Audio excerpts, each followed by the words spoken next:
پتہ ہے سب سے بڑی بیماری کیا ہے بندے کی؟ خوفناک علامت کیا ہے دل کے بیمار ہونے کی؟ کہ کوئی بندہ بیماری میں ہے اور ادھر ایک بندہ اس کو دیکھ کے خوش ہو رہا ہے.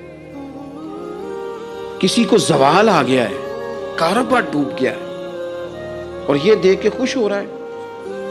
مر گیا ہے اس کا دل، مردہ ہے، اندر کوئی دل نہیں. اب یعنی ایک بندہ رسوا ہو گیا اور یہ خوش ہو رہا ہے. دیکھا میں نے نہیں کہا تھا. جب کوئی کسی کی رسوائی، کمزوری اور کسی کے زوال پر راضی ہونے لگے تو پھر سمجھ لے کہ اس کا حال اتنا برا ہو گیا ہے کہ اب یہ اخلاقی طور پر مردہ زندگی گزار. ہمارا اب یہ حال ہے کہ ہم لوگوں کے دکھوں پر ہنسنے لگے. ہم کسی کے ہاں کوئی شخص تکلیف میں آتا ہے تو ہم اس کو کہکوں میں اڑاتے ہیں. یارو زندہ قومیں یہ کام نہیں کرتی، زندہ قومیں یہ کام نہیں کرتی. میرے نبی پاک صلی اللہ علیہ وسلم نے فتح کے موقع پر بھی گردن کو جھکا کے بتایا کہ جب رب عروج دے تو پھر اللہ کی بارگاہ میں جھک جایا کرو. کسی شخص کے پتہ ہے ایک حدیث سنو، یہ مسلم شریف میں موجود ہے. حضور نے فرمایا ایک بندہ گناہ کرتا تھا، پھر اس نے توبہ کر لی.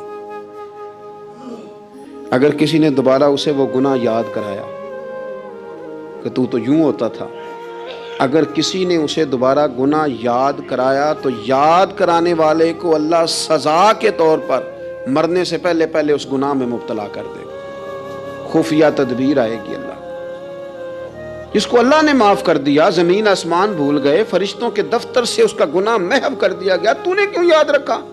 لیکن ہمارے دل اس طرح کے ہیں، خیر کی خبریں نہیں دیتے. ہم خیر کی خبر نہیں دیتے، مثبت بات نہیں کرتے. ہمارے رویے دوسروں کے بارے میں سخت ہیں.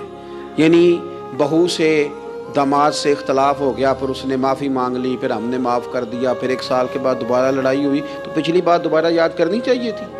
اس کی تو معافی دے دی تھی آپ نے، لیکن آپ نے پھر یاد کر لی وہ بات. اس کا مطلب ہے آپ نے صلح کی تھی، دل صاف نہیں کیا تھا. دل جب آپ صاف کر لیں تو پھر معاملہ ختم ہو گیا. پھر آپ پھر نکال پھینکے ساری چیزیں. مسند امام احمد بن حنبل میں حدیث ہے، حضرت انس بن مالک رضی اللہ تعالیٰ عنہ کہتے ہیں میں بھی بیٹھا تھا، حضرت عبداللہ ابن عمر رضی اللہ تعالیٰ عنہ بھی حضور کی بارگاہ میں بیٹھے تھے. نبی پاک صلی اللہ تعالیٰ علیہ وسلم نے فرمایا ابھی ایک شخص تمہارے پاس آنے والا ہے، تیاری کر لو، آنے والا جنتی ہے. کہتے ہیں ایک شخص اندر داخل ہوا تو سادہ سا بندہ، داڑھی سے پانی کے قطرے گر رہے، جوتے ہاتھ میں پکڑے یا بغل میں دبائے، وہ آ گیا، حضور سے بات چیت کی، چلا گیا.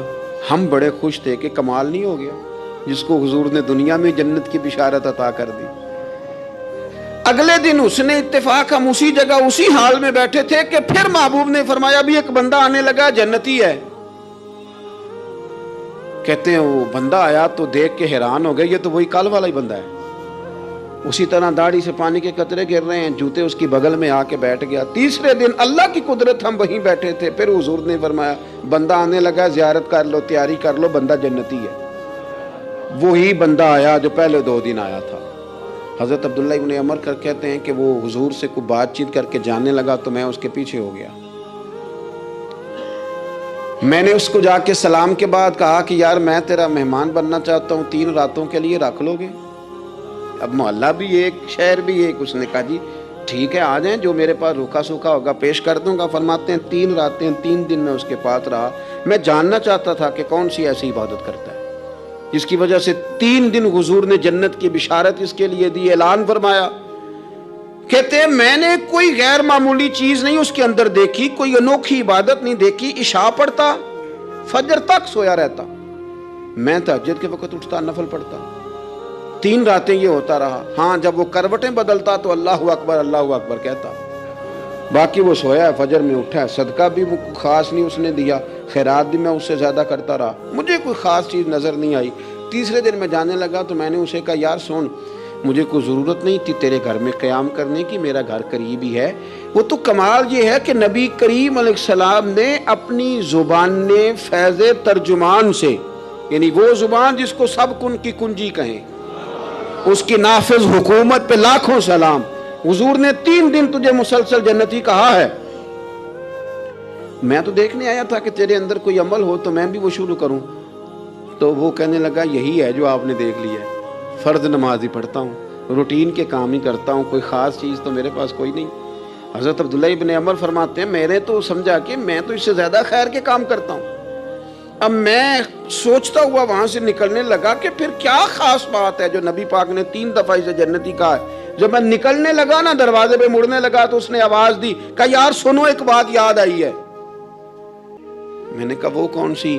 کہنے لگا یار جب سے بالغ ہوا ہوں نا، جب سے اللہ نے توفیق اسلام دی ہے، میں نے جب بھی اپنا دل دیکھا ہے نا، جب بھی میرے دل میں کسی کے لیے حسد کوئی نہیں، کوئی عداوت نہیں، کوئی بغض نہیں، کوئی کینہ نہیں، کوئی کیا کر رہا ہے، میرے دل میں سب کے لیے خیر ہی ہے، دل میرا صاف ہے، اس کے علاوہ نہیں مجھے پتا کیا عمل ہے۔ حضرت عبداللہ بن عمر کہتے ہیں پھر مجھے سمجھ آ گئی ہے، یہ جو تیرے دل کی صفائی ہے نا، یہ بنیاد بن گئی ہے جس کی بنیاد پر نبی پاک نے تجھے 3 دفعہ جنت کی بشارت عطا فرمائی ہے۔ دل، آپ دل میں میل کچیل رکھ کے نفل پڑھنا، عبادتیں کرنا، ریاضتیں کرنا، صدقات دینا زیادہ نفع بخش نہیں ہوتا۔ دل صاف ہونا تو تھوڑی عبادت بھی کام آ جاتی ہے۔ یہ حدیث بتاتی ہے کہ دل صاف ہو تو تھوڑے صدقے بھی زیادہ نفع کر جاتے ہیں۔ دل پر توجہ دیں۔ سب سے ضروری کام ہے کہ ہم سویرے اٹھ کے اپنے دل سے پوچھیں کہ تیرا لوگوں کے بارے میں خیال کیا ہے، شام کو پوچھیں کہ تیرا لوگوں کے بارے میں رویہ کیا ہے۔ آپ اپنے دل لوگوں کے لیے صاف کر دیں، اس میں خیر پیدا کر لیں، تو پھر آپ محسوس کریں گے طبیعت ہلکی پھلکی بھی ہے، حشاش بشاش بھی ہے، ٹھنڈی بھی ہے، اور پھر اس میں اللہ رسول کی محبت کے جلوے بھی ہیں۔ پھر یہ خیر کی طرف ہمیں بلا رہی ہے۔ اللہ تبارک و تعالیٰ توفیق عمل عطا فرمائے۔